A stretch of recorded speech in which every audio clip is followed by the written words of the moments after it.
Broadcasting live from upstate New York, a technology talk show that puts you and your questions first. It's Tech Talk Live. Yeah, baby, it's Tech Talk Live, coming to you live from upstate New York. I'm Flivver. And I'm JJ. And we're a computer technology talk show. Great show. Yes. Really, really big show. Broadcasting live from upstate New York. Right. And we take your questions, we take your comments. I've got the chat up.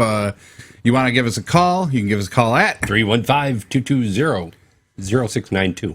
Or you can give us an email at techtalklive@gmail.com. Go check us out as our wow, I goofed that up. Go check us out at our new website, ttlny.com. I thought I was doing the Babel one. Sorry. Right. So anyway, really big show this week. We got, of course, Round the Tech and JJ's free app of the week, I hope. We do, but it's kind of a rerun on what we've done before. No. It's like they just brought it back. They brought it back, but they called it 2, It's Oh, okay. Well, at least we get to talk about it, right? kind of new updates. That's all it really is about. But it's free this week, so. Cool. So what have you been up to? Anything good? No good. No good. Working. Little OT. Yeah. Trying to find some technology news. Well, I found lots. Did you? I got a pile over here. Waiting for the the big iOS 7 updates. You want to talk about that? Go ahead.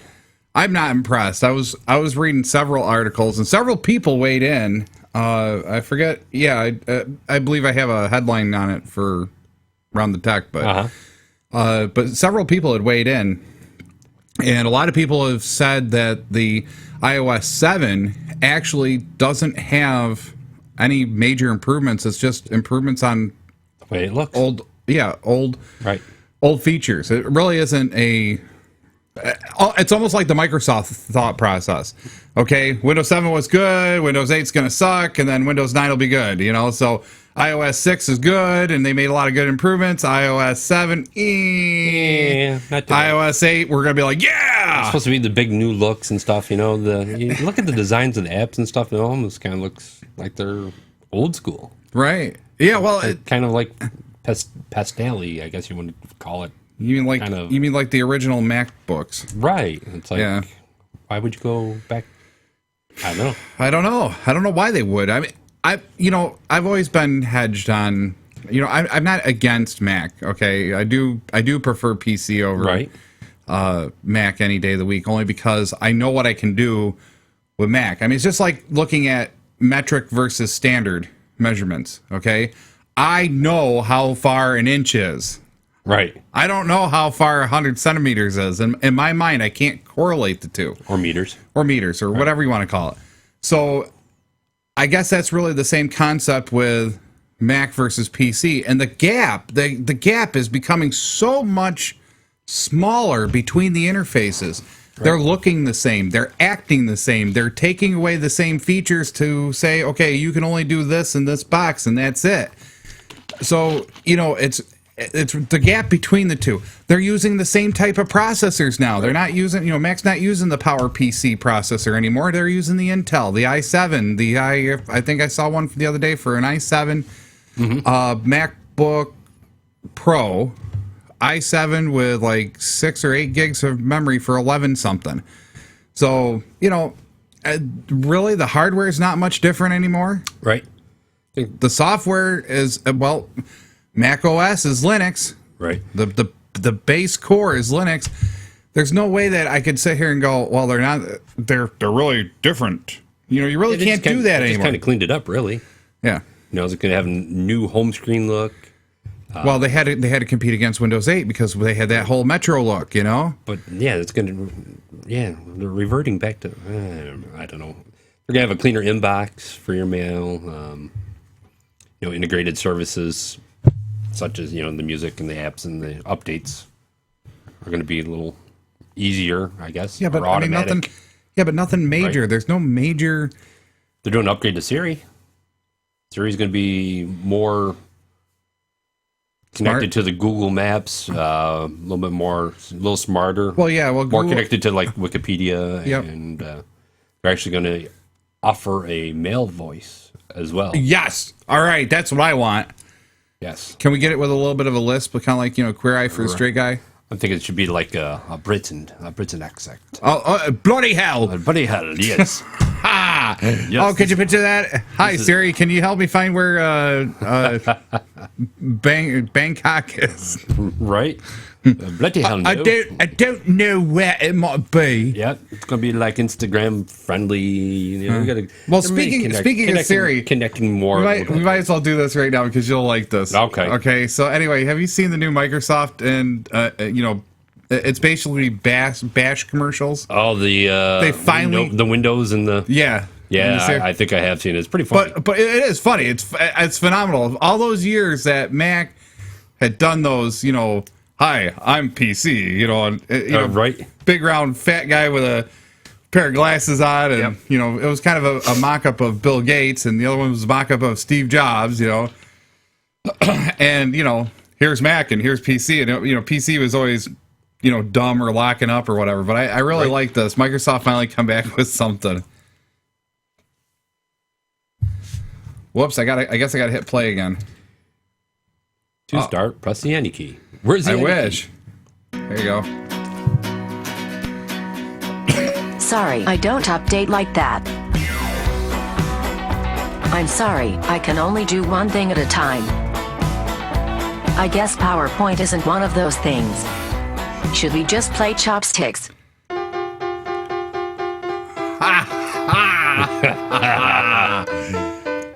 Yeah, baby. I love it. Dink. A little bash on my iPad there. I know that was funny though. I mean, a little bash on my Siri. It was about time, Mike. I always hated it. Microsoft never came back. I mean, they were always the monopolistic giant. They didn't care. Right. Now that they got to fight for User. market share and Right. user share. And finally they did something, and they actually did pretty good. I thought it That was funny. pretty cute. Yeah, it's Exactly. like, yeah, go get them. Right. So, Anyway, their notifications are going to be a little bit nicer, I guess, and the weather is going to be a little more detailed that they're going to offer on nice. there. It's just a lot of minor updates. There really wasn't anything spectacular. Yeah, I know a lot of people were disappointed that there wasn't something, some major feature, some major change that was going to make this the OS of the millennia. I mean, it's just nobody really got excited. Everybody got really disappointed about it. Yeah, And of course, Andrew's on the chat going, they hold them back on us, bro. they are. They're waiting for the big update. Yeah, I don't know. It's tough to Bring it out in number 8. maybe. Well, that seems 7.1. well that seems to be like Windows 8.1, right? You're right. They might be following suit. It could be a marketing thing. You never know. Exactly. I'm still really disappointed that Windows 8 doesn't have a start button still. It's not quite a start button what they're giving us back in 7.1. I got a chance to play with it. It's kind of like a start button, but it's not. No? No. I haven't seen it yet. I just want somebody to develop me an app that's free or low cost. Okay. It could be $10. Okay. Okay. And I can guarantee 3/4 of people like me, which probably somewhere in the range of a few million, would buy it in a heartbeat just to take Windows 8 and go, and there's Windows 7. Just flip the switch. Yeah, it's still got the Windows 8 core, but it looks and works just like Windows Well, 7. didn't they do that with one of the operating systems a few years back? XP. XP, you could do that. Yeah, they wanted to flip it all the way back to 95, which was weird. But Dude, you should see the new dialer that they're gonna for the iPhone. It's gonna be an interface. It looks like it's gonna be bright and it's gonna have just like a lot of dots of color. Like the numbers are just gonna be like dots, like Braille. like circular with one in it. A circular Oh, with okay, I two see in what it. you mean, It's yeah. gonna be like kind of boring. Yeah, well, I don't know. how many ways? Kind of bothers me. But here's the thing: how many different ways can you draw a numpad? Good point. I mean, come on.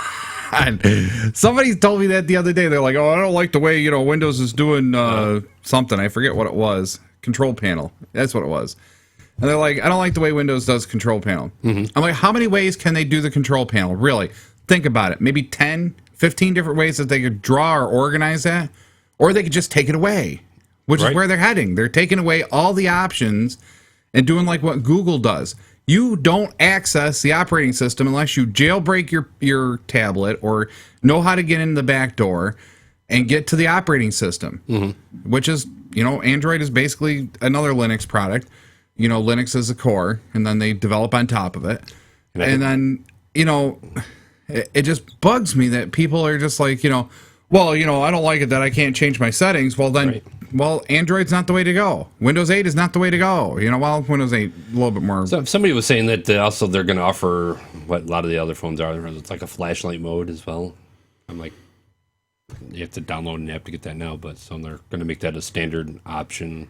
And why? Why, I don't know, but You know what? waste of space. Here's the same problem. Personally. So here's the same problem, and I'm hoping that this will change in a year or two. But it's just like with the cameras and the photography and stuff. Okay, Right. Yes, iPads can take some wonderful pictures. Don't get me wrong; they take pretty good pictures. Okay, so doesn't the Android products. So does the laptop products that have the webcams that can take pictures as well. I'm not arguing that point. But there is a major difference between... I think you could use those for like professional wedding pictures and stuff on your iPad. I don't think so. Why not? Scumbag. I knew that's where you were going with it, but that's where I was going with it, though. Really, I mean, I just think people have this really weird misconception between Right. what is quality from an iPad versus An 8-megapixel camera on an iPad. a megapixel SLR. You know, I mean, there's a major difference. The difference is though, do people see it? I see it plain as day. Most people don't. But what's irritating me to no end, and this is really one of my biggest pet peeves. I will go shoot a wedding, okay, and I will be posing everybody up to do a family portrait or whatever, the shot in front of the altar or whatever the shot might be.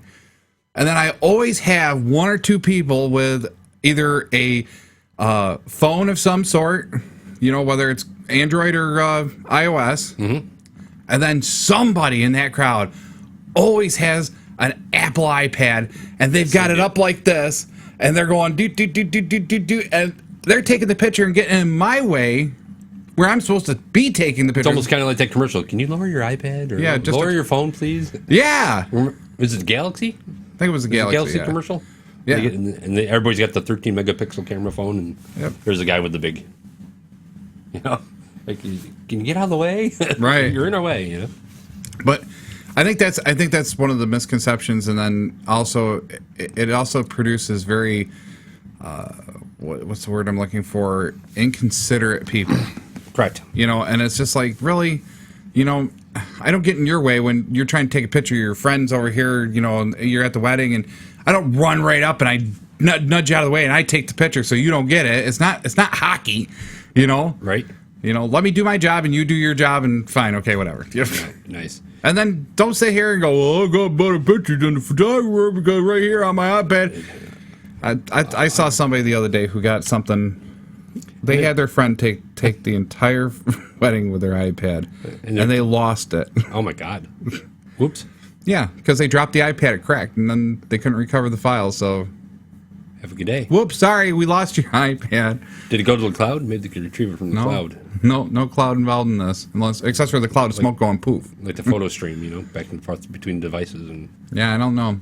They were asking me if there was a way to recover it. I didn't have any good ideas off the top of my head. So.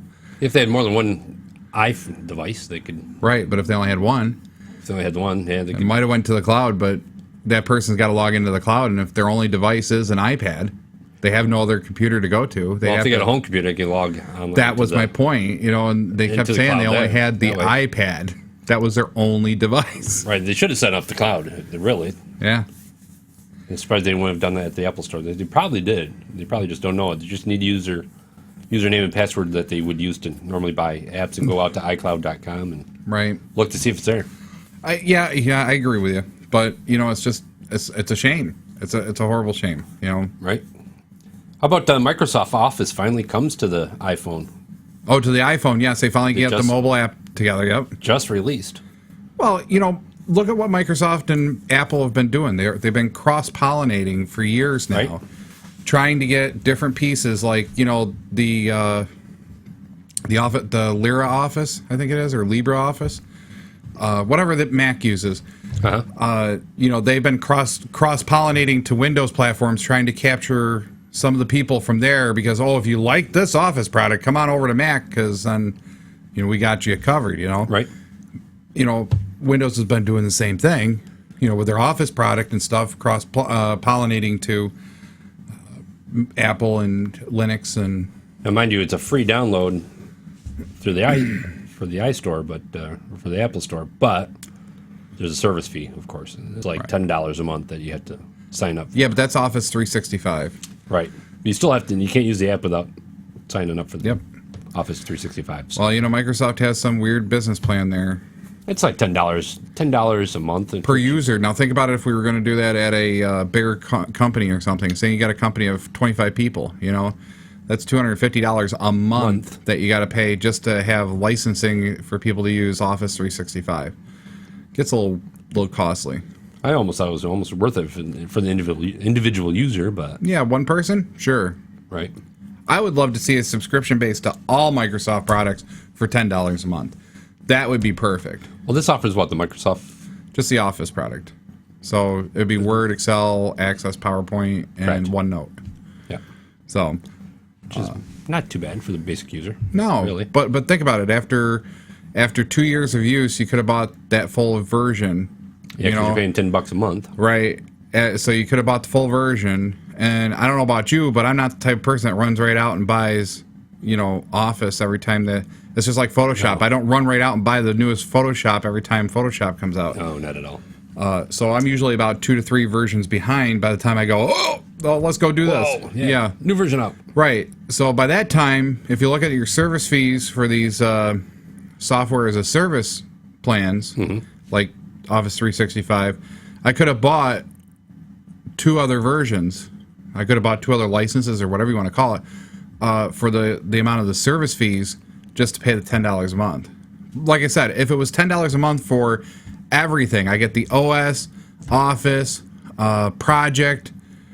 What else is on Microsoft that's halfway decent? I don't know. Think of something. But, saying I get the entire access to the library. All the products, right? Yeah, and I don't have to worry about going out to the store and buying a disc or anything else. I would sign up for that $10 a month and be okay with that because then there's value added. I would actually enjoy, upgrading. Oh, Windows 8 is coming out next month. Okay, let's get the laptops ready. Okay, all right, Windows 8 is on. I just type in my username, boom, put it on my laptop. I'm upgraded. There you go. New version Office 365. We're up to 2029. Okay, boom, I got it. For $10 a month. For $10 a month, I could see do that. Yeah, I would. Right. Yeah, that would be good. I would get Very that. good. So what else do you that's wanna a talk new and about? exciting things that coming up. Facebook is going to make some type of announcement, I guess, right?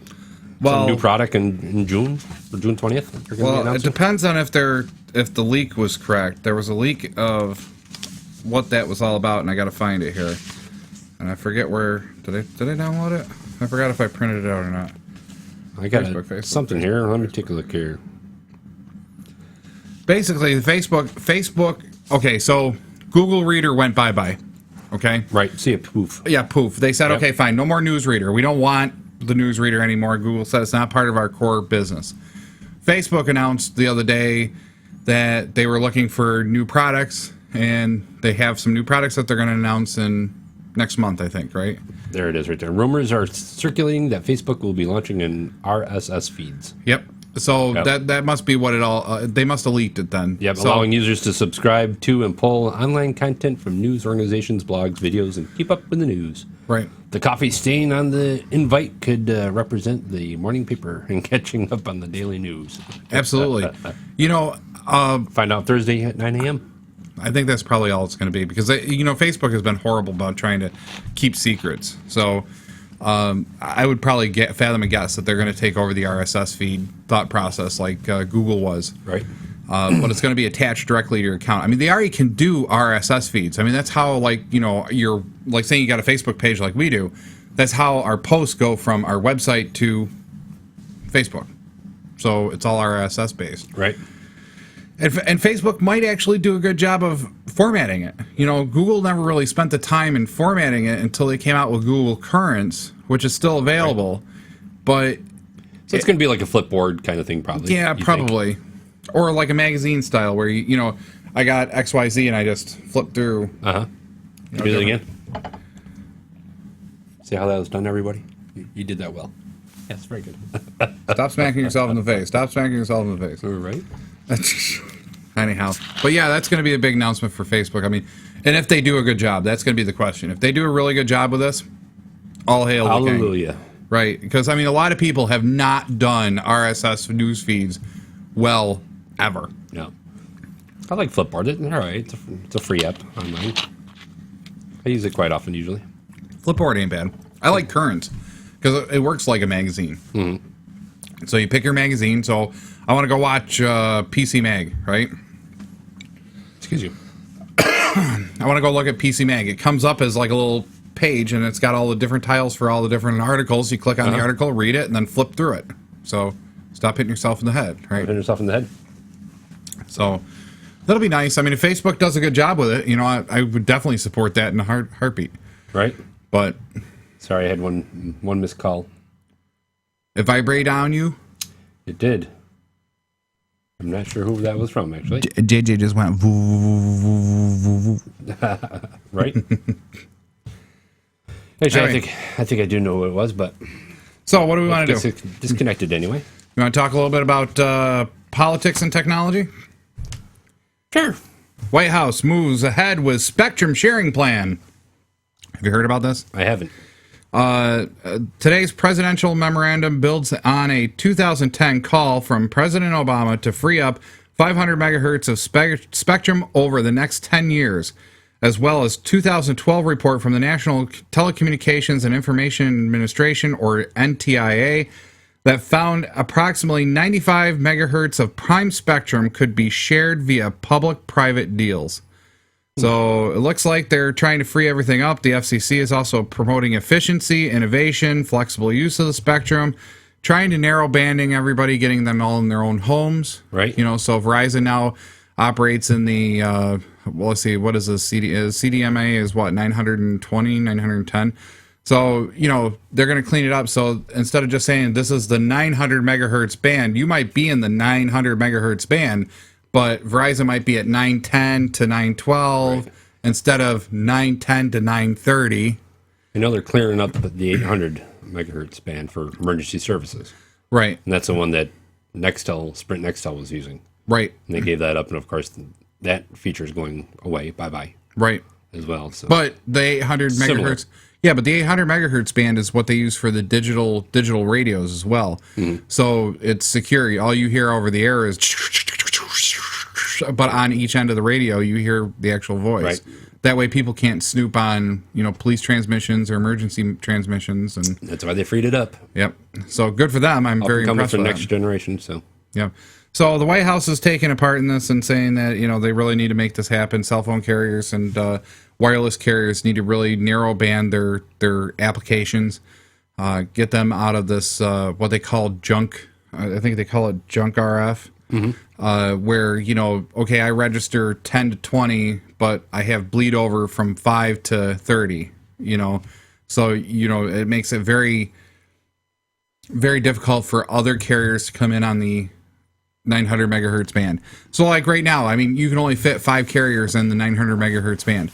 So that means that Verizon can do their voice piece, and then they got another band for their data, okay, in the general area, right? Then you have what they call shared band space, which would be 950 to 960.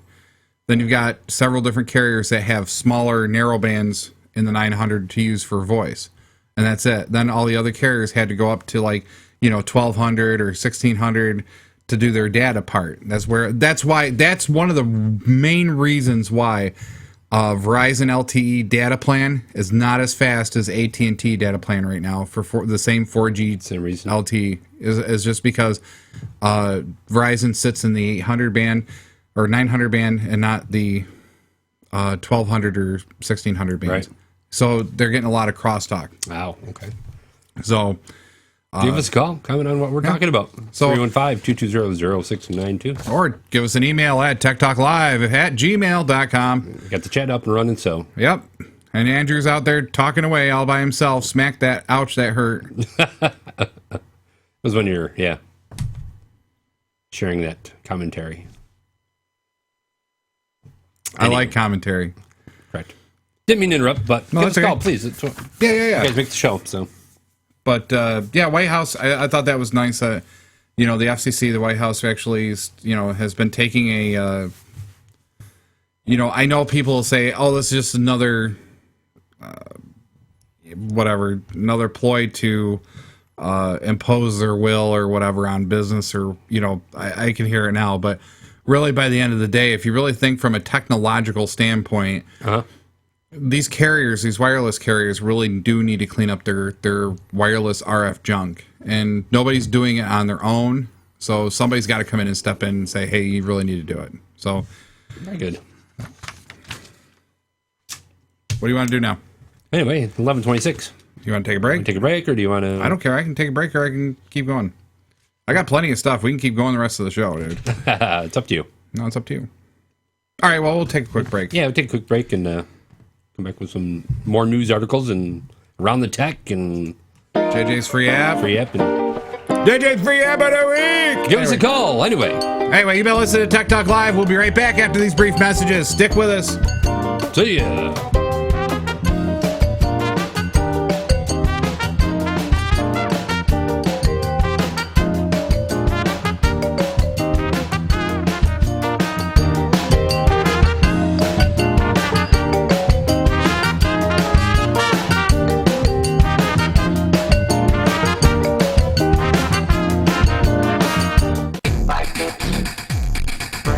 The Digital Babble colorful commentary on your digital photography. It's a show about critiques, guests, techniques, and reviews. Broadcast on FingerLakes1.tv every Wednesday evening at 7 p.m. Live demonstrations for photo editing and techniques. Reviews on all sorts of camera equipment and software. Find us on FingerLakes1.com and on Facebook. Tune into the Digital Babble with your host, Flipper. Vicky's PC Repair, 585-489-5055. Did your PC go kablooey? Maybe your laptop is screwy? Then call Vicky's PC Repair, 585-489-5055. Need some computer training? Maybe your computer has all been failing? Then call Vicky's PC Repair, 585-489-5055. Ready to hammer your hard drive? Tech support got you waiting for days. Virus and worms and malware, oh my. Then call Vicky's PC Repair, 585-489-5055. Tell her Flipper sent you. Vicky's PC Repair, 585-489-5055.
Whiteboard Studios. You have something important to communicate. New products and ideas that could change the world. But how effective is a website if people don't get it within seconds?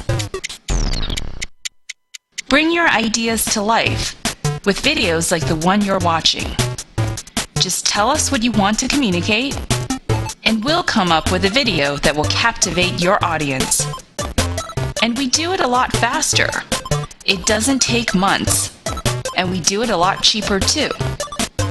Try Try Board Studios today and see for yourself.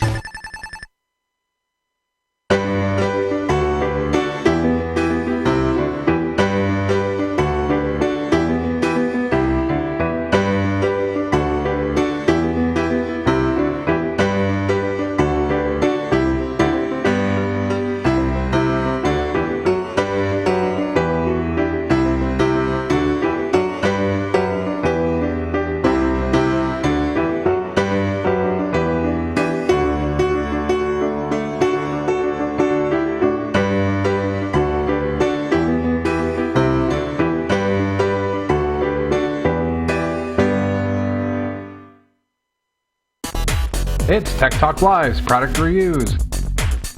Are you looking for a great wireless optical mouse for your laptop, desktop, or gaming system? The Logitech M305 fits the bill. Go check it out at tiny.cc/TTLM001. The Acer Aspire V3771 is a great laptop. It comes with an Intel i3 processor, 6GB of RAM, 750GB hard drive, 17-inch screen, and Windows 8. Comes in at a great price point. Go check it out at tiny.cc/TTLA001. This has been a Tech Talk Live product review.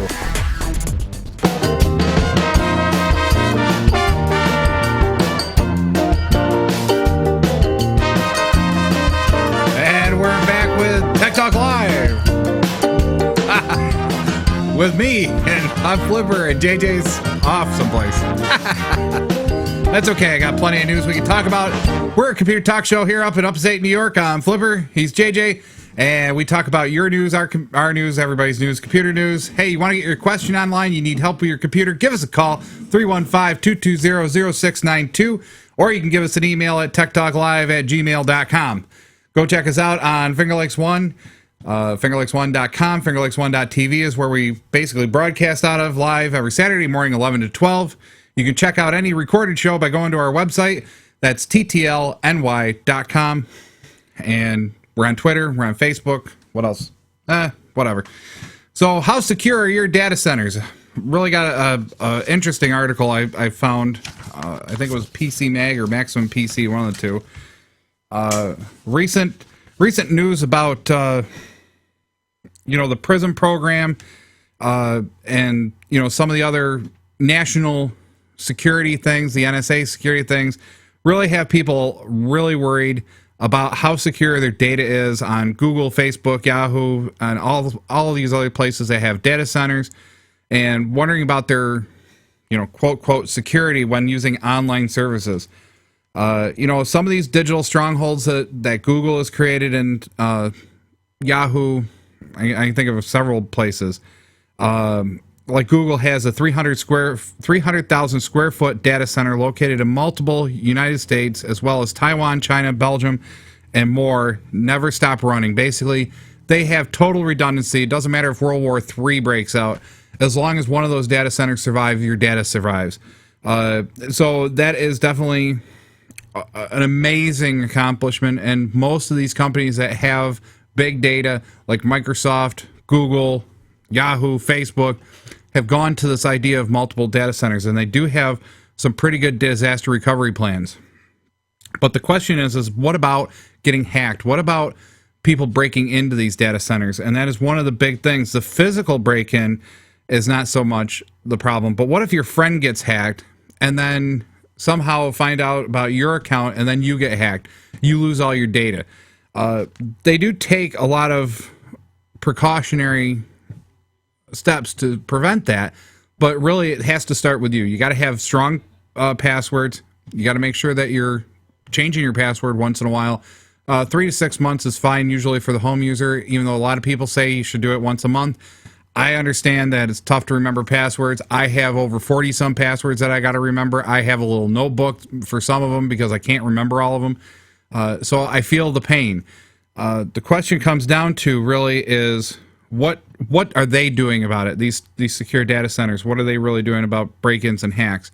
Well, break-ins, the physical security of these data locations typically have to meet a certain standard, a certificate per se, and they have to be able to be de-identified. So saying if they're in a shared data center, I believe Microsoft shares data center space with a couple different places as well, and so over in Taiwan, there might be a big data center that's super secure. The physical security is it has to be fenced. Only certain, authorized people are allowed in and out. And then all servers have to be de-identified, so that way you can't just walk through the data center and go, oh, look, that one right there is Microsoft. Let's go unplug it. So there's a lot to this whole certification process of being secure data centers. Now, one of the big, things in the news has been the NSA state-of-the-art anti-terrorism program that basically,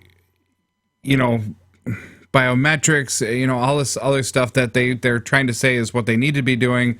But the NSA Reach, on top of that, what they're doing for anti-terrorism, Reach has violated those security protocols in a sense that, they can actually get or gather information without the user's knowledge and without the company per se's knowledge. So that's been one of the big contentions, is that we want security, we want privacy, but at the same time, we're having organizations such as the NSA overstepping the bounds of privacy and security. I'm sorry, pardon me for 1 second. I've got something in my eye. And it's bugging me.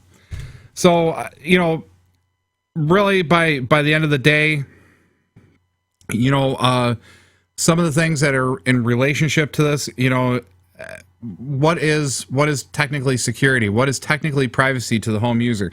I think what that's done is we've blurred the lines, probably because the typical user does not realize that our privacy and our security is being compromised by such programs such as the NSA anti-terrorism program. At the same time, what has come out of this because of that is coming up with better authentications, security, better data centers.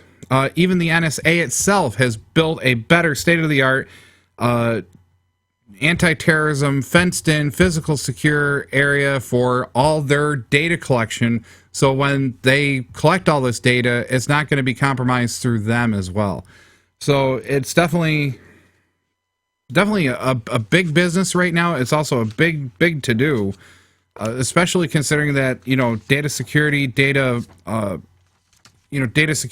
privacy, the user having faith in the data privacy has been shaken so bad in the last few years, especially considering that, you got people on Facebook where their Facebook accounts keep getting hacked, like, once every month or once every couple months, because either A, they don't have good password strength, or B, they don't have a really good solid foundation at the server side. In other words, somebody basically has gotten your information through other channels, internal hacks, people giving information out, whatever the case may be. Google Data Center, basically, one of the big things with Google Data Center, some of the specs on that, just to show that people are trying to, like companies like Google are trying to keep the privacy and the security there. They do have very large, data centers that are secure. They're fenced in, only allowed access via, secure background checks, and, they got to be a member of the company or a secure vendor that has an SLA.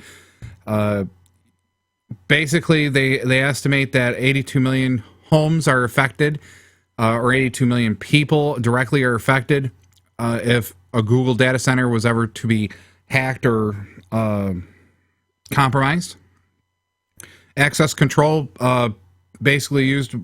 access control by using biometrics, badging, and clear identification. Video monitoring of the facilities. I mean, they're huge. It's like Fort Knox. I mean, Fort Knox looks like a child compared to some of these data centers, and they do take it very seriously. The question still comes down to, and I think the big question on this article always has come down to, is the NSA Reach. Do governments have the right to monitor and collect this data as it's flowing over the internet and compromising these data center securities and confidence in these companies via under the guise or via the idea that they have to do it to prevent terrorism? It's kind of one of those interesting. You're about a 10-minute late, but you've been listening to Tech Talk Live with the Flipper and JJ. There you go. Hey, now you're on. Now you're on. I forgot I turned the mic off. How's he been doing? All right. I don't know. Tell I us don't know. how he did. Andrew, how have I been doing? Type it in on the chat. I apologize. Had some issues that arose, and I apologize for the starving pygmies in New Guinea. had some issues I had to address. Had a phone call that came in, so sorry. It's all good. Hey, I can talk a blue streak, man. That's fine. You can. I can.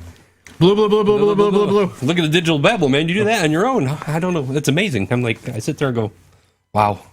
I wish I had that You talent. don't think I'm boring? No, not at all. I'm like, I wish I had that talent to be able to hold the conversation for an hour. You just have to have a little bit of imagination. Pretend you're talking to yourself. Somebody said that's a psychosis. It's not good talking to yourself. As long as you're not answering yourself, I guess it's all right. I guess. I don't know. I don't know. I answer myself quite a bit on that show, actually. Anyway, what are you up to? Well, I just did the how secure are your data centers. There was a big article in PC Mag that How secure are we? fairly secure. They take a lot of really good measures: biometrics, fencing, badge access, clear identification for authentication to get into the data center. So I mean, physical security is very high. There is not a square inch in a data center that isn't videotaped. They do a really good job with video surveillance. The server security is pretty amazing as well, because the pure fact that the servers are all de-identified. Okay. So when you walk into a data center, if you don't have the map that's provided to you by your superior or whatever, you can't tell what's on what server. So I'm the map. No, just kidding. Sorry, it was there. it's okay. I'm trying to think of how to come back with that. So, but yeah, I just, they do a really good job. But the big problem though is, and I think where especially the American people and a lot of people around the world have been shaken, is the concept of, organizations like the NSA who have overstepped their bounds with the idea of anti-terrorism. In the name of anti-terrorism, we need to collect all your information, read every single letter, and look for something that might Is that the be. issue with the Verizon cell phones and stuff that you're talking about, the NSA? Is that where you're hinting at? Yes, same concept, yes. But really, it's how I guess I don't know. It comes down to the concept of, well, yes, I agree they need to have tools in their arsenal to combat anti-terror, combat terrorism. Or get an iOS phone. Just kidding. Right. But I'm just saying they need to have tools to do their jobs. I'm not saying that they shouldn't. Right. But there is this strange blurred line between, do it for it's just like the health nuts thought process. Do it for everybody's health. Do it for everybody's safety. It's slightly on the side of megalomania, Right. They're not going to be out there reading everybody's emails. They probably and text won't. Messages and but I think it still comes down to I think they're going to be. It's fairly a big break in antitrust. I mean, think about it. I mean, if I know that I can't send a private email and somebody's bound to get it, whether the NSA has it or not. The other thing is the NSA had to step up their game and create a data center that was just as secure, if not more secure, than the places that they were collecting the data from. How about old school? You just go out and mail a letter, and that would help the post office. There was no cell phones. There was no email. There was no. Yeah. I can think of one. I can think of one person right now that would love to see some type of, I hate to see a lot of people die, but some type of mass war or some type of flu outbreak or something where half the people die and we go back to the 1960s. Because we don't have the people to support the infrastructure. 60s are cool. Well, they had some cool cars. 1969, man, best year ever. Some cool cars, Camaros, Chevy, right? 7 Chevys. Yeah, okay. Yeah, okay. All right. But then you don't have any of the technology that we have today, so everything now becomes that much harder to do than what we can do now. That'd be all right. You think so? Yeah. We got good music, and we're good. Yeah. Okay. Well, I don't think it'll happen. But rabbit ears, black and white TV, we're good. But 3, 5, and 9 for television. That's all you have. No, I want my Cartoon Network. I would miss that. But think about it. I mean, if something major happened where technologically we got shifted backwards in time. Okay, where we had to go back to a time where things were a little simpler, a little different. Privacy was really privacy. You could get on and send an email without having a big problem with somebody else reading it. You didn't have to worry about your accounts being hacked because they didn't exist. The hackers didn't exist as much. Yeah, okay, fine. It would be a nice reprieve, but I just don't see it happening because technologically we're always going to be moving forward. Correct. I do not see us ever, even if we had a major world war, the only way that we would move backwards in that thought process, if 90% of the people, were wiped off the face of the earth, and the only, like in The Stand, the movie The Stand, Stephen King, right? 90% of the people are wiped off the face of the earth. Now the people that were left had to be the growers, the processors, the cookers, it went back to the idea of the pioneer days when you did everything yourself. You built your own home. You built your wagon. You had horses. You relied on the land to give you food. I could see it happening at that point. If 50% of the American people died tomorrow, would America be upset? Yeah, I'm sure it would be upset. But do I think that all the systems would come to a screeching halt? Not really. Look at the job creations it would create. Man, that's horrible too. Put everybody back to work, right? Everybody's off welfare. We're good. Yeah, right.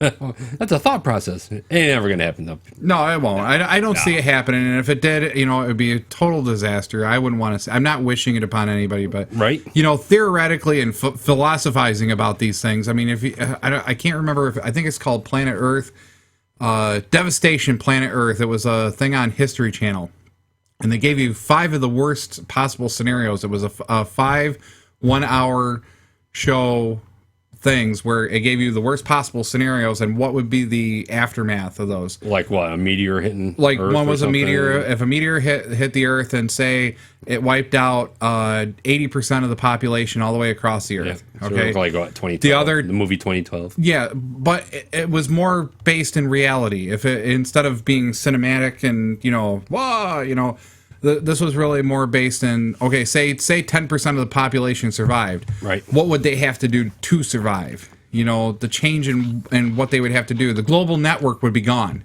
Global economy would be gone. It would be local economy. Everything would be 100% local economy. You go back to a trading system. You would have to grow your own food, and then you grow corn, this one grows beans, this one does livestock. Starting over. Right. It would be a total reset to the global economy, global politics. The population would have to adjust themselves. It's like hitting a reset button. Pretty much. But they have a whole series on it. There was 5 of them. The one that me and this one person was talking about was if there was ever a pandemic flu outbreak and 80% of the people died, or even 50% of the people died in the United States, what would happen? Would one of them be like a technology crash? One was a technology crash. If we ever had a solar flare or a nuclear fallout where these data centers weren't protected enough and they erased all the data worldwide for, it would be gone because everything's magnetic. And the only thing that would survive is stuff that's on optical media. Okay. Crazy, huh? Right. It would be crazy. It would be a total reset. It would be a total reset of technology. Yep. Everything that we just did, all the history that's just stored on electronics would be gone. The only thing left would be stuff that's on paper or on optical discs. Re-entering it. Yeah. Well, if you could, you would lose it. Yeah, but you would lose it a lot. You would lose a lot of data. You lose a ton. So, you ready to do free app? Yeah, this is, like I said, a touching base on an old one. So, here we go. Who's your daddy? Now it's time for JJ's free app of the week. Yeah, JJ's free app of the week brought to you today by the Apple Store. It's a touch and base. It's a app that we featured a few months ago. They're bringing it back, the updated ages 4 and up. It's Taco's Hair Salon 2. Cut, curl, color, and style any way you want. It's the best-selling app of Taco Hair Salon is back for an even better version of new characters, new tools, new accessories, and even more hairstyling fun. Nice. Yeah, it is a kind of friendly, super creative app that you can run your very own hair salon with 4 fun characters to choose from. Cut, color, style, any way you want, using lots of different tools, from a simple comb to scissors and a curling iron to a straightener. Trim mustaches spray mohawks with bright pink colors and I want a fro, Daddy. I want a fro. give someone some curls that they've always wanted. So that's the free app of the week from the Apple Store. It's Taco Hair Salon 2, ages 4 and up. So basically, they make a sequel. They made a sequel with more And characters. you're a salon dude or gal, and you do that. style it. So, Kind of like this music. It's all styling, baby. yeah, man, I like my 70s music. It's great. I love this bit. And You know, we'll, I got to tell you, every week when you do this, yeah. I have to, as soon as it's done uploading, I have to go out there and I listen to the free app of the week again. I don't know why. I have to do it. Anyway, so there are. I should have actually dug a little further in because it is Father's Day is coming up right around the corner, and there are a bunch of free Father's Day gift apps out there. Like as well. tomorrow, isn't it? It is. Yeah. So happy Father's Day to everybody. Happy Father's Day. Happy graduation. I believe everybody's doing graduating this weekend as well. It's a busy weekend. Very busy weekend. It's going to be nuts. So if you're out there listening and want to comment on what we're talking about, give us a call 315-220-0692. absolutely. And happy Father's Day to my father. And Happy Father's Day to my father. so And all anyway, the fathers out there. Round the everybody. tech in 60 seconds. Did you do that already? no, I haven't, but I could I think you should. get it out of the way already. Yeah. Well, it's already 51, ain't it? Exactly. Now time for Round the Tech in 60 seconds. Hey, yo, it's Round the Tech. We're going to do this in 60 seconds. It's headlines all the way, baby. Let's go. Microsoft, the great marketer. Microsoft continues to lob advertising grenades at Apple's iPad. The Alien grows another inch. E3 show just got invaded by Alienware's new lineup. 14-inch, 17-inch, and the big 18-incher. Nice. Good data leak. Intel's Ivy Bridge E just around the corner.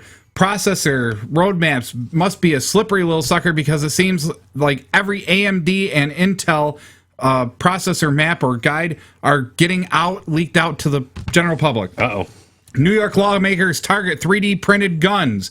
New York City Council member Louis Fiddler has crafted a bill that would ban 3D gun making unless the printer is a licensed gunsmith. Nah, BS. Get Google Reader is being replaced by Facebook. Facebook is reportedly developing its own RSS service. iOS 7 weighing in, not so positive. Several sources report that the iOS is pointless and minute updates are not that great. Almost made it. One last article. VMware Horizon Mirage realizes the PC is not going anywhere. The desktop and laptop markets have diminished, but they are not going anywhere. There is reason to build a new piece of software to manage those. Tablets are coming, I'm telling you.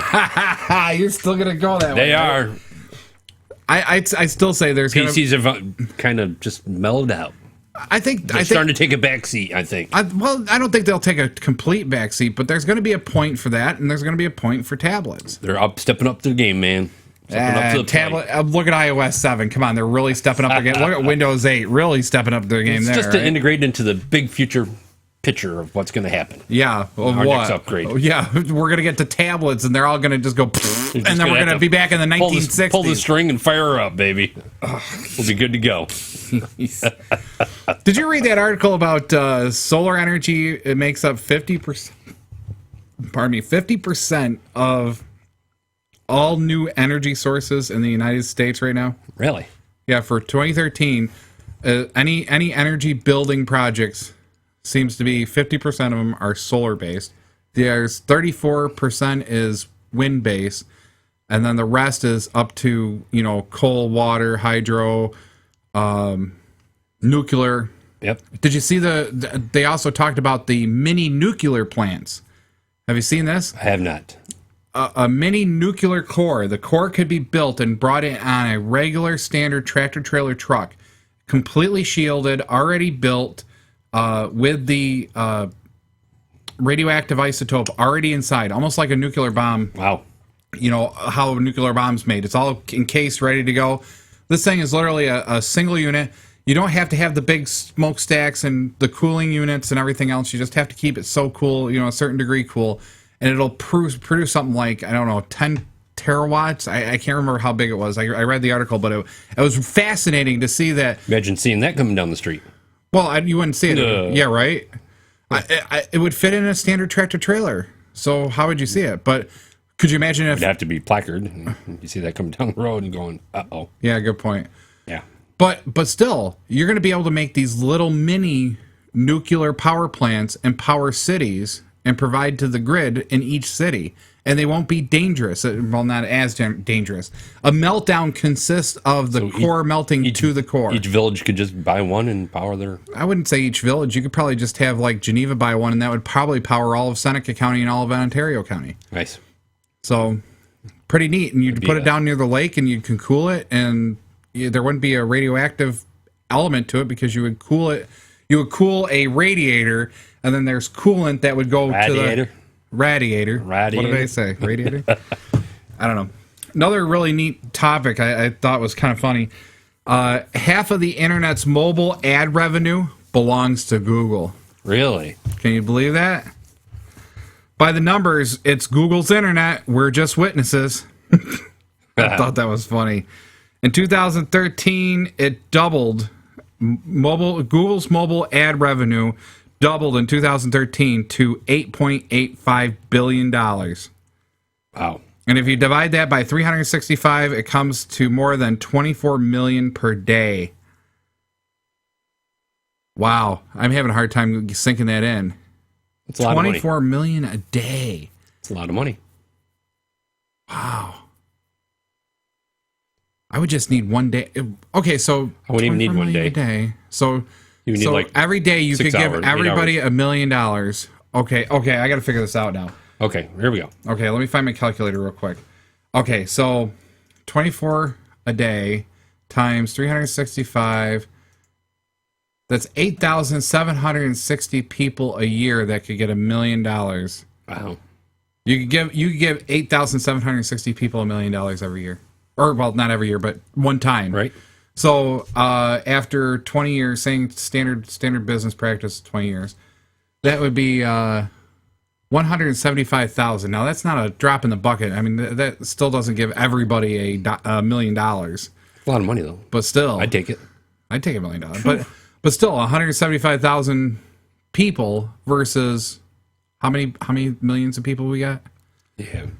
303. 30, 50, I don't know how many. Well, we'll say 330 million people, right? Something like that. Right. So that's a drop in the bucket. That's not enough. Yeah. But still, just the amazing... Over 20-year time. Yeah. Still put a dent in it, you know? Yeah, maybe they contribute to our economy and lower our debt. Well, actually, the funny thing is, they contribute quite a bit. Google really doesn't do too many government programs like Yahoo does. Uh-huh. Yahoo has done several government programs. The banks have done, of course, their bailouts and stuff. Right. Google is one of the few holdouts because they don't need the money. They got it. You know, Facebook is another one. They took a small business loan from the government, but that was the only thing that they took. They paid it back. And tenfold. Right. You know, I really don't think there's too many technology companies out there, which is surprising. And I think I'm tooting our own horn, but I don't think there's too many technology companies out there that have taken too much of a hit via, you know, taking taxpayer dollars and running with it. You know, like the car manufacturers, like Ford and everybody. Well, Ford paid it back though. Ford, GM, and who are the others? Ford, GM, Chrysler. Chrysler, I do believe. Yep. Chrysler was horrible. They went downhill, and they had to have the bailout plus loans. Right. So. Wish I'd bought some stock in Ford at the time. Oh yeah, that would have been good. Anyway. Well, I wish I would have bought some stock in Google. I wish I would have bought. I had the opportunity to get on board with Facebook back when I first got on Facebook. They offered, hey, you know, you could buy, I think 1,000 shares of Facebook for like $100. Right. You know, right there, that 1,000 shares, I would be like somewhere in the multi-millionaire. Not no more. Not no more. I'm still broke. Right. Anywho, but I thought that was kind of neat. You want to do one more, or you think we should get out? It's 12 o'clock. 12 o'clock. We can start wrapping things up. You got one more? I got one more. One more, and we'll call it a day. Okay. I don't know if you're... back in high school, one of my band directors, music directors, has always been going back and forth on, whether he would want a Mac or PC, and his last PC was an HP like Walmart special, and it broke. He had it for 3 years. It broke. It died on him. So he got his money out of it. Kind Almost. of. Yeah, $300 laptop, $400 laptop, $600, whatever. For 3 years? 3 years, Yeah, not too bad, I yeah, not suppose. too bad. It comes out to being like, $150 a year to use it. I mean, but anyway, he's talking about buying a new MacBook Pro with the Retina screen or the new MacBook Air, which is the super light. So real quick, just to describe the two differences, MacBook Air is kind of like the netbook thought process or the ultrabook thought process in the PC world. They're super light, super small, 13-inch, very portable, very light. I believe they use solid state drives versus the MacBook Pro 13-inch with the Retina display, which is a little bit thicker, a little heavier, has a little more oomph to it. I think a bigger processor. It is still thin enough to carry around, and go on planes and stuff. Both are pretty decent models. You can go up to the MacBook, 15-inch and get a little bit better stuff. Yeah, but they're so expensive. Well, I was going to look for the price. Hang on. So the MacBook Air 13-inch weighs 2.96 pounds. Mac OS X, Intel Core i5, 1.3 gigahertz, 4 gigabytes of RAM. Basic Intel HD graphics card, 13-inch screen, widescreen, 128 gig SSD memory on the device itself, wireless, and a 54 watt hour battery type. That's the MacBook Air, and it does come with the graphics is the Retina display, and then, or not the Retina display.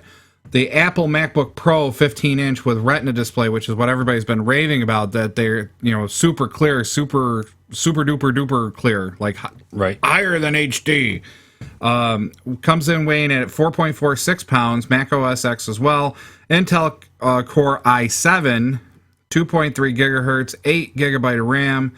An NVIDIA GeForce video card, which is probably where you're getting some of the better video quality. Graphics, right. 15.4-inch widescreen, 256 gigabyte SSD card, to do your storage, the OS, and everything else.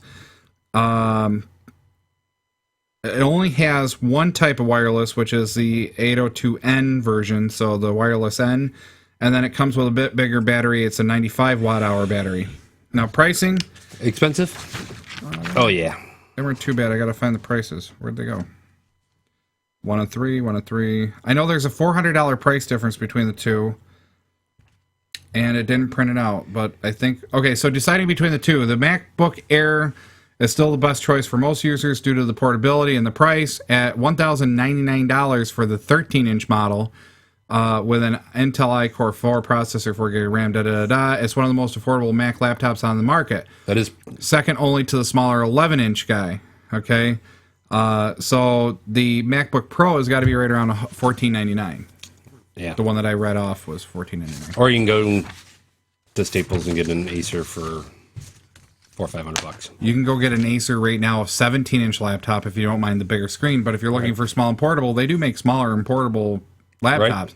Acer has an Ultrabook with an i5 processor, high-resolution display, and an NVIDIA GeForce card, and it's like $600. Yeah, half the cost, at least. Yeah, usually. I mean, that it all depends on what you want and what you want to do and with what you're willing to pay for. Right. So that's really comes down to. I would love to have one, but man, it hurt the pocketbook a little bit, I think. Okay. So anything else? Nothing else. Nothing else. It's been a great show. I think it's been fun. Enjoyed the beautiful weather we're having today. Finally. Yes, I'm heading out to Vermont. Nice. Take some nice pictures. I'm going to try to at least stop and get some pictures. I don't think I'm going to have too much time to stop. Buy lots of chocolate. And that's going to be the thing. And Ben and Jerry's ice cream. Too. Going to the chocolate barn, baby. Got to go get a chocolate. Stop at Ben and Jerry's for me. If anybody out there, okay, I got to make a plea. If anybody out there knows where there's any chocolate factories like the Rocky Mountain Chocolate Factory, which is no longer out at our outlet mall out here, please let me know. Email me at techtalkliveny@gmail.com. I have yet to find a chocolate factory that I like anywhere around here that like has dark orange jellies and, you know, peanut butter cups. I like real chocolate versus, you know, Reese's. Right. Which is real chocolate. It's just the recipe's different. It's a little saltier. So nice. But we're going out to the Chocolate Barn, and if you haven't seen the Chocolate Barn, go out there and search for the Chocolate Barn of Vermont. And it's just this little like house, like farmhouse with a barn out back, and it's right along the side of an interstate. And you pull off and you go in, and it's just wall to wall chocolate creations. Nice. And you can order online. You can get all, but you know, we're gonna go for the ride. I think it's gonna be fun. Well, have fun and be safe. I will.